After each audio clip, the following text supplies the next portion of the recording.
Why so few, you say? There are not a few of these giant trees. The remnants are everywhere. Our eyes only allow us to see small glimpses of what was. But the more your eyes open, the more you realize that these ancient trees were everywhere. You see, we have been told to dismiss what our eyes have told us for so long. Erasing all truths of the old world is a vast and extensive lie that branches off into all facets of our life. The lies are numerous, and the reason for it is quite simple. Those unaware of their true past, of their true capabilities and origins, are all that much more easier to control. It's not just about giant trees. Though the giant trees for me and many others were a big eye-opener to the true beauty of this world, to what's worth uncovering, and how much of it is hidden in plain sight for us to find. They want us thinking we're just hurtling around on a spinning rock in vast sea of nothingness, and we're just lumps of cells that don't matter, and all that around us is just rock. But trust me, friends, once you start opening your eyes to the true beauty of this realm, it truly inspires you and uplifts your spirits in ways you can never imagine. Question everything, friends. Until next time. Some of you still can't see that once upon a time, giant trees existed. It's really quite obvious when you look with an open mind. A lot of them look like they have been cut down, kind of further proves giants really did exist on Earth, along with many other proofs. Anyway, if you didn't already believe giant trees existed then, you will after this next video. So really quick, I'm going to show you this, how the trees are fibers, and for some reason this shows the true color. A big chunk of this just fell off. See, part of the grain. This is the way the fibers are, right here. See? Hold on a second. You see it's nothing but wood. Okay, so we're gonna go down over here and I'll show you a little more. Okay, see here, and at an angle. Okay, all this, everything, this whole mountain in a 100-mile radius. Come right over here.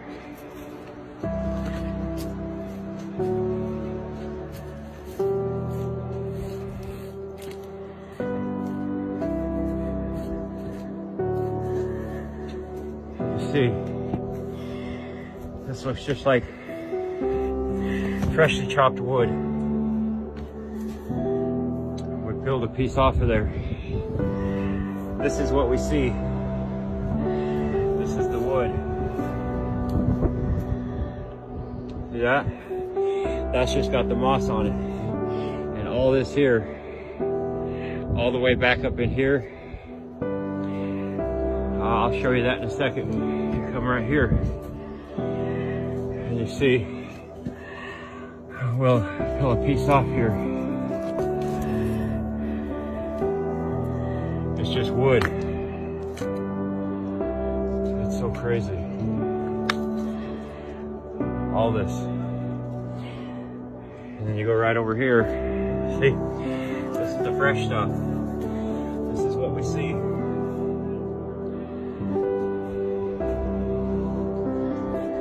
She grew. Come over here. It's part of the source tree. They are so glad they came. They are just floored. Okay? Just want to show you. And when I do the video on the quartz, the mica, and the gold, it's going to be my final chapter. It's going to be a long one, and it's It's gonna blow your mind. You see this? That's incredible. Wood is like fibers. See here. All this. Everything I've shown in every one of my videos. The mountains. And it's not just here. It's worldwide. You see, this don't have the moss on it. Alright, we're gonna end it there. I just wanted to show you that. It's pretty incredible. Everything I showed you generally looks like this or like this. But once you break it apart, you see the wood. All of it. Thanks for watching. Like, follow, and comment to see more content. But now that I know, this totally look like big toes sticking out of the grass. Big toe. Yeah. Honey, you're walking on the giant's big toes. You better make sure he doesn't start wiggling. What's unique is that this foot is over a meter in length. The giant footprint. In my opinion, probably the greatest example of a giant footprint in rock. I haven't seen anything better yet. It is thought that it was imprinted whilst the ground was soft clay. Over time, the fossil has then formed. It was first discovered in 1931 by a farmer or a guy around this area called Stoffel Coetzee, who was hunting in this area. He refers to this as the place where the ogres once used to live. The ogres and the man-eating giants that used to live in this part of the world. Giants were petrified after the Great Flood. There are several mountains and islands that seem to look too humanoid to be random formations. There is even a movie called Moana, where there was an island that was a sleeping giant woman. We all know of the story about the Nephilim giants in the Great Flood. People say, if there are giants, why haven't giant bones been recovered?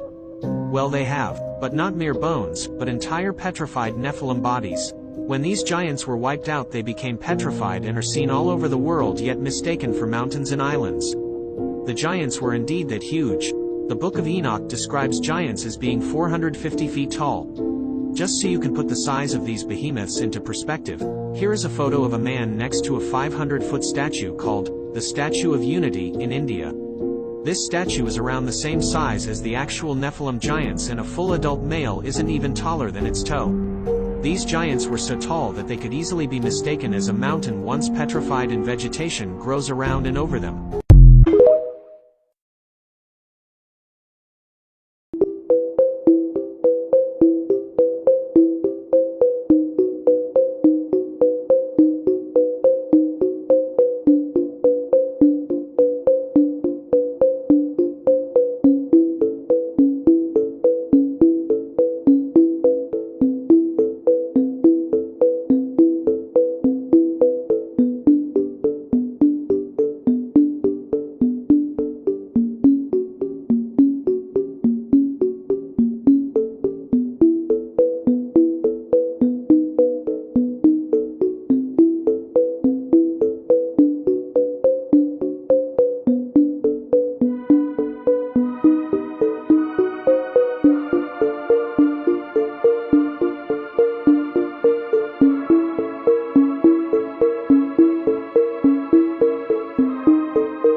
because of all the sticks in or something though? Yeah. I'm gonna go back there just to make sure. Alright. But I think this is it. Yeah.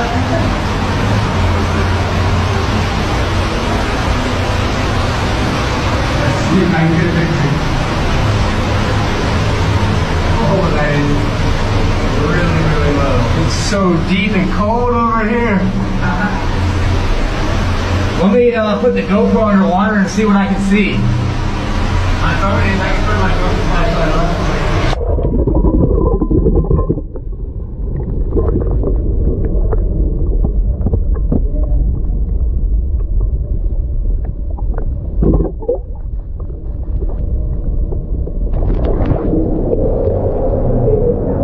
Dude, I think it keeps going, but I don't know.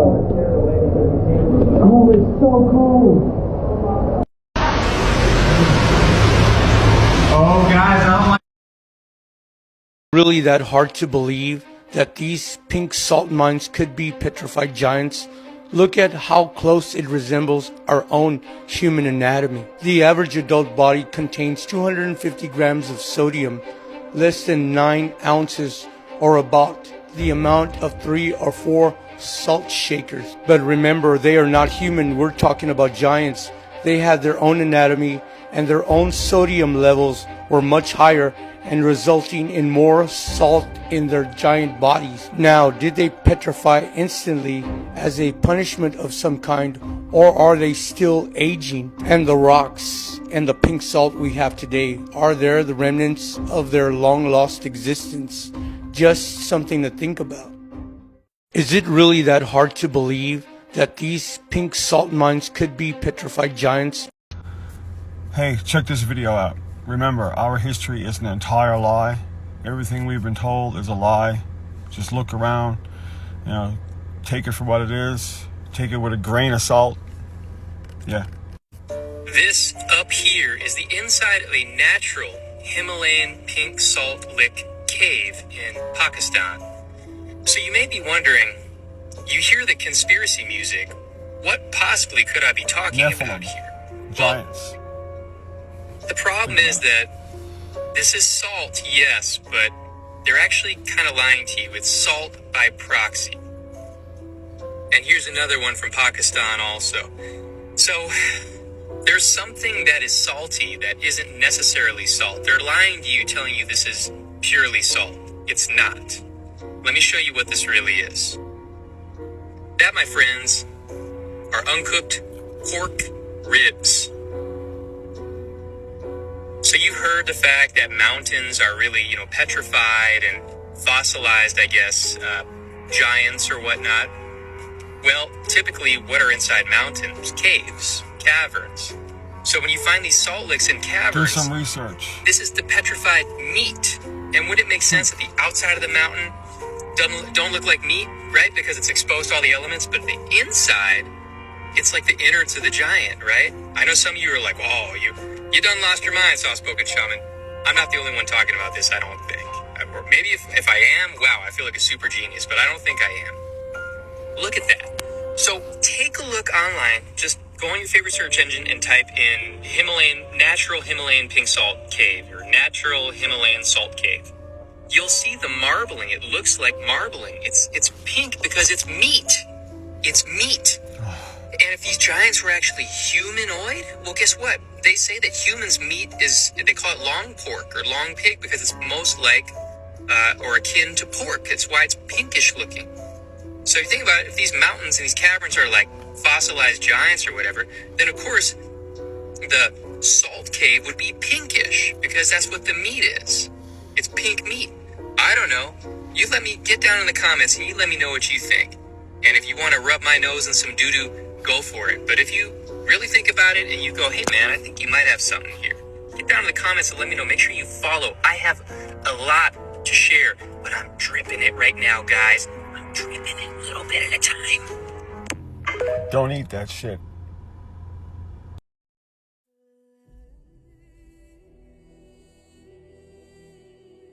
This is the Statue del Gigante. Okay, my friends, I want you to focus in on the tendon and how it wraps around the knee like that, and all this red fleshy stuff. And it gets extremely red because blood runs down, so that's where it erodes. Now, you can go back if you need to and look at what I just showed you, but here it is right here, is that exact same tendon. It has exact same knee bump, identical. And this is the exact same red fleshy stuff that's running down. It's eroding, so it's completely falling apart.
A hidden history that has been deliberately covered up. We've been lied to.